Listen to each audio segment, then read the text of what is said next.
Good morning. আপনাদের একটা আজকে ইনফরমেশন দিই, যদি আপনারা অমরনাথের যাত্রাতে আসছেন তাহলে মনে করুন আমাদের কলকাতা থেকে যে ট্রেনগুলো আসে সেগুলো একটু দেরি করে ঢোকে। এবার হয়তো আপনারা কোনো প্রাইভেট নিয়ে যে ভাবলেন আমরা বালটাল বা পেহেলগাঁওয়ের দিকে চলে যাই, কেন শুধু শুধু জম্মুতে নষ্ট করব দিনটা।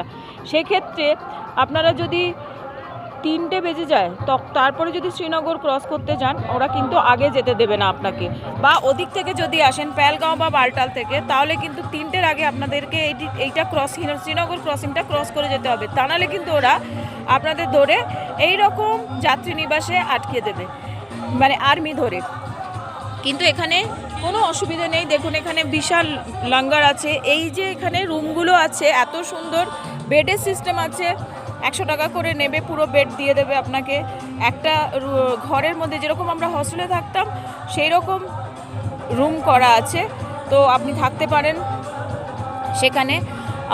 আর যদি মনে করেন যে না 100 টাকা খরচা করব না, তাহলে আপনারা ওই এরা দিয়ে দেবে গদি, আর সেটা আপনি নিচে পেতেও শুতে পারেন।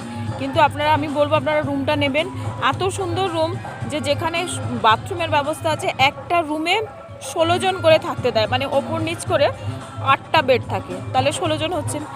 তো এইটাই আমি বলবো যে ওখানে থাকুন।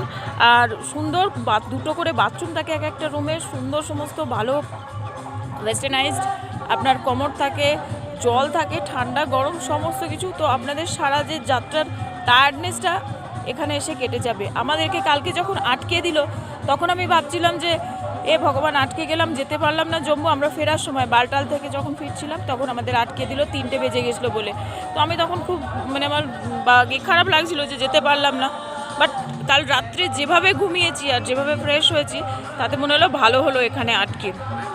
একদম সকালে স্নান টান করে আমরা এখন বেরোচ্ছি। চলুন, আপনারাও যদি কোনোদিন আটকে যান এইটাতে থাকবেন। এটা পান্থ চক, শ্রীনগরের পান্থ চকে প্রেম ভবন। জয় বাবা বরফানি।